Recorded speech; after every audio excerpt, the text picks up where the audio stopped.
integrity, commitment, consistency, and results. This is GMAETS 41. You are welcome to our organic chemistry class. In this lecture video, I shall be giving answers to some questions, from organic chemistry as extracted from Unizik Chem 102 Workbook. We shall look at chapter 1 in this lecture video. In chapter 1, we have there about 20 questions or so. This particular lecture video is going to give attention to question 1 to 10. And then, hopefully, tonight by 8 p.m. or so, we're going to give attention to question 11 to 20, because that's going to be a live class. So once again, welcome to this particular class. We shall be moving on straight to the questions we have here. I'm going to dictate the question and of course provide the answers on the board. Question number 1.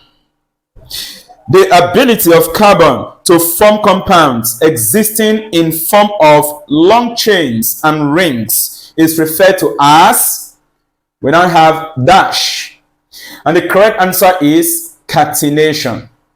Catenation is the ability of carbon to link to other carbons in order to form long chains, long straight chains or even ring, ring compound. So that ability that carbon has is called catenation. So the first question, the answer is catenation. Question number 2. Mention 2 characteristics of organic compounds. Mention 2 characteristics of organic compounds. Now we have several characteristics of organic compounds. Here we have to mention 2. One of them could be that the boiling point and melting point of organic compounds are generally low. That is one characteristic of organic compound. Number 2, another characteristic we can check in terms of its solubility. Generally, organic compounds are soluble in non-polar solvents, that is, in organic solvents, while they are generally considered to be insoluble in polar compounds like water. That, of course, is a characteristic. Okay, how about this? The way the compounds have been formed, all right? The bond that is observed in organic compounds.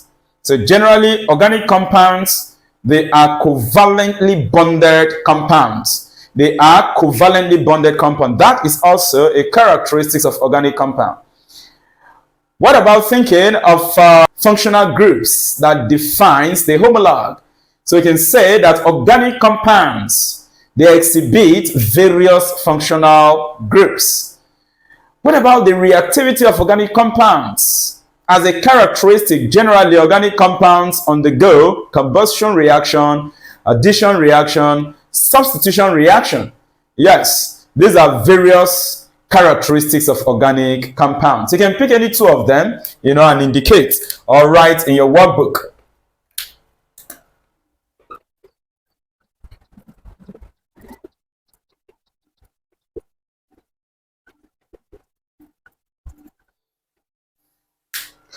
Like I said, there are still more of the characteristics of organic compounds, but I have these 3 here written on the board. Remember, in the workbook, you are required to write just 2. This will take us to question number 3. And in question number 3, we have this. The existence of 2 or more compounds with the same molecular formula but different structure is... When a compound exists having the same molecular formula but different structural formulas or different structures, we refer to such phenomenon as isomerism. So question number 3, the correct answer is isomerism.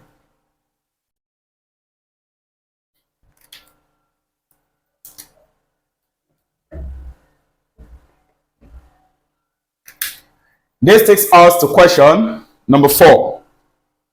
Write the structures of the functional groups of the following class of compounds. write the structures of the functional group of the following class of compounds. We have 6 of the compounds here. We are to write the structural formula of their, functional group. The first one, A, is alkanol.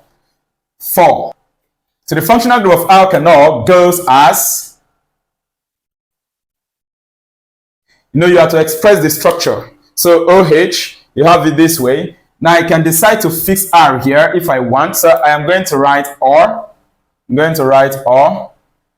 Say the R, then OH. Good. Then we have next compound here is alkanals. Alkanals. The functional group of alkanals is, remember, you're expected to write the structure, so I decided to expand it. Are you following, right? I decided to expand it. You could still write this as CHO. You could still write this as CHO. But since you expected to write, think according to the question, molecular formula, right? Okay. You're expected to write the structures of the functional group. So I have to expand. Are you following? Now the next one, C, alkanoic acid. Classes, I had already treated all this, and of course you can learn more about the concept of functional groups, all these catenations, okay? The rest can click on this info link, okay, and it will take you to the lecture video where you can learn detailed stuff about functional group and the concept of characteristics of organic compounds, and many more. So the functional group of alkanoic acid is this. This is the functional group COOH. Now this takes us to the 4th compound. The 4th compound here is amines. Amines. This is alkanoic acid. All right, so the next is amines. The functional group of amine is,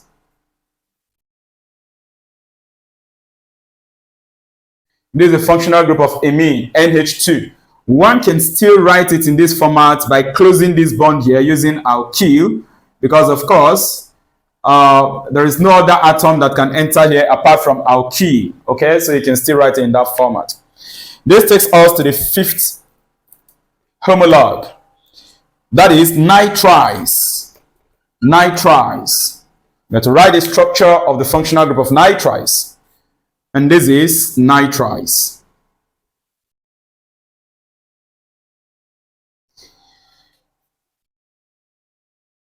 This bond line shows that something else can enter. It could be hydrogen, it could be alkyls. That's the essence of leaving this bond line open. But in the case of this alkanol, hydrogen cannot enter here. Take note, here hydrogen cannot enter. That is why I closed it up with alkyl in the alternative form. So you want to take note of what I did there. But the other one, I didn't write the alternative form. Either alkyl or hydrogen can fit in. All right, so we now have the 6th compound, which is alkanones. Alkanones. The functional group of alkanones is,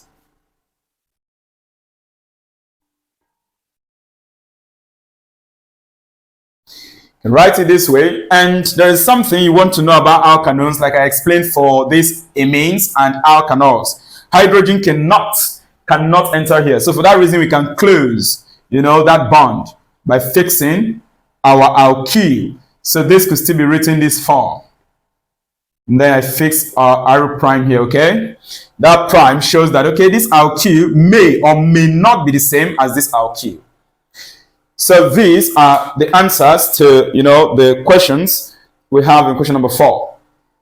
The structure of the functional groups of these 6 compounds. All right, so this will take us to question number 5. Question number 5, and it reads, dash is common to a family of organic compounds and gives the family its characteristic chemical properties. So what is it that is common to family of organic compound, giving each family, a unique characteristic, a unique chemical property? That is the functional group. That is the functional group.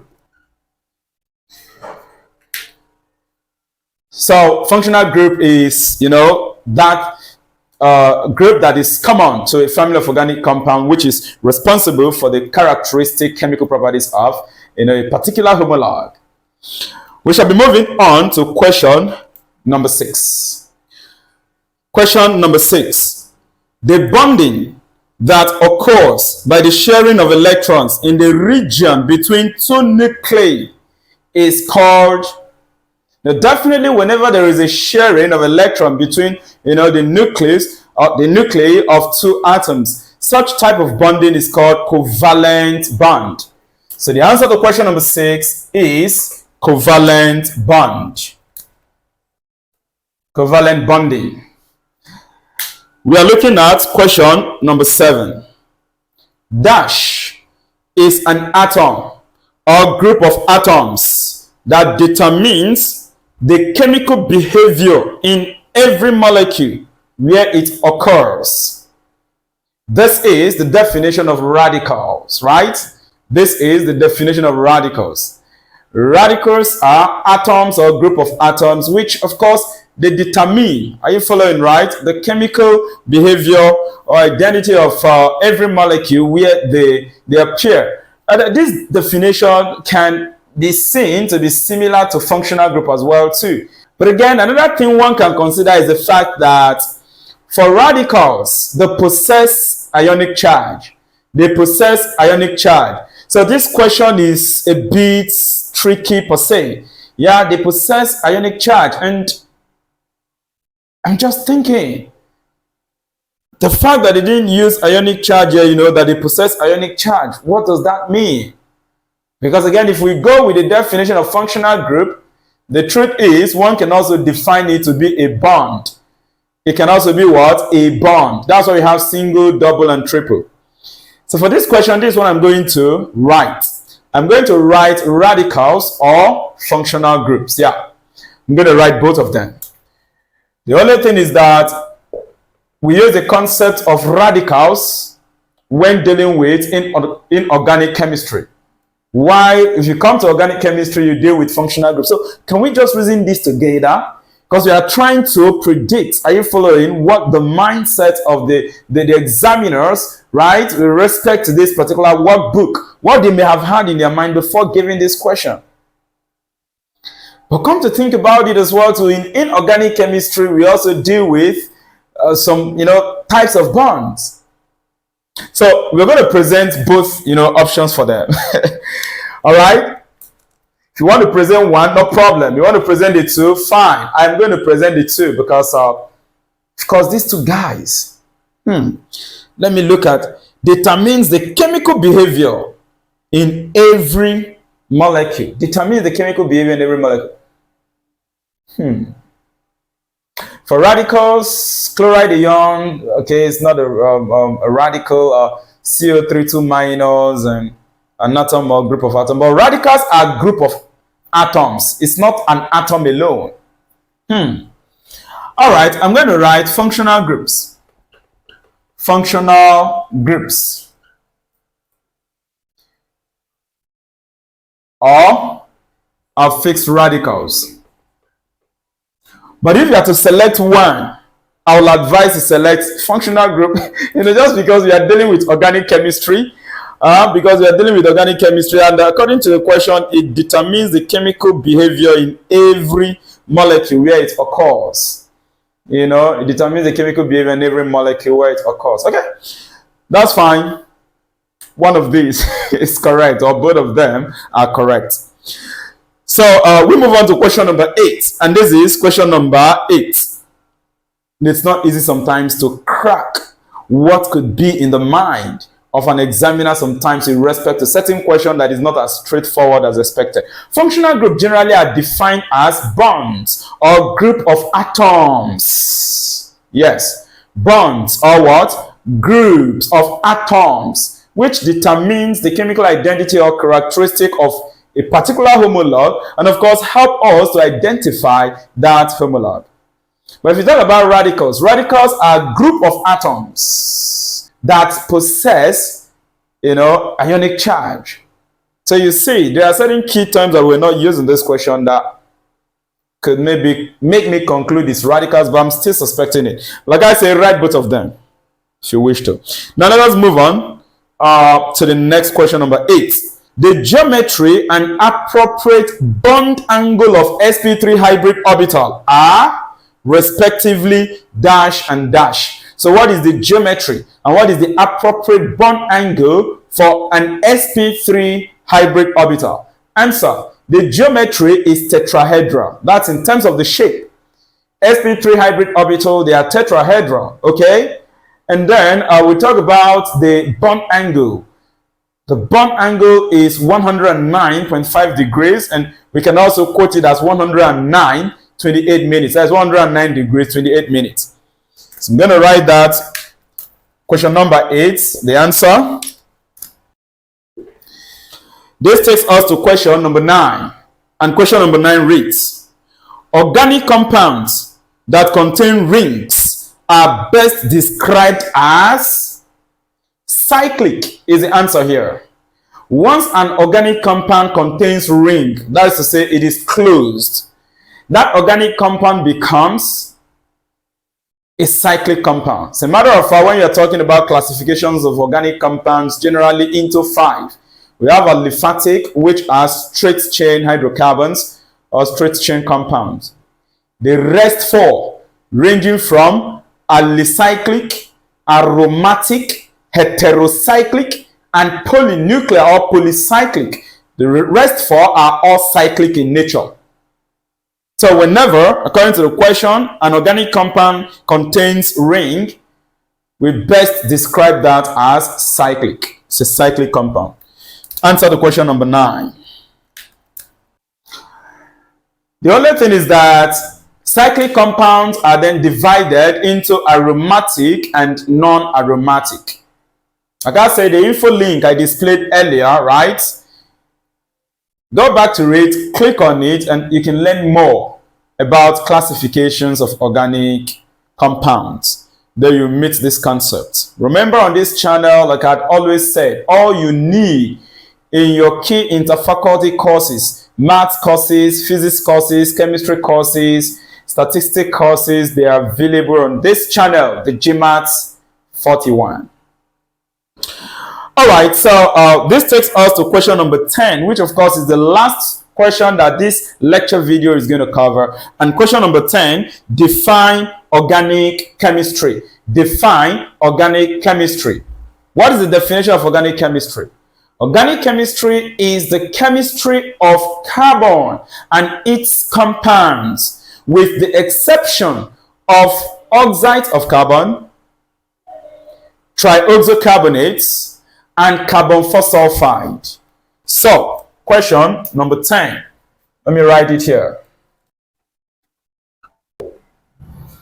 So, this is the definition of organic chemistry.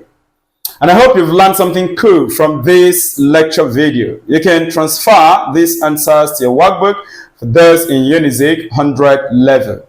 Like I said, later we are going to deal with question number 11 to 20 or so. This aspect actually comes from a bit, higher chemistry. Yeah, you're going to find out as GMAETS 41 will expose you to the concept of electronic effect in organic compounds.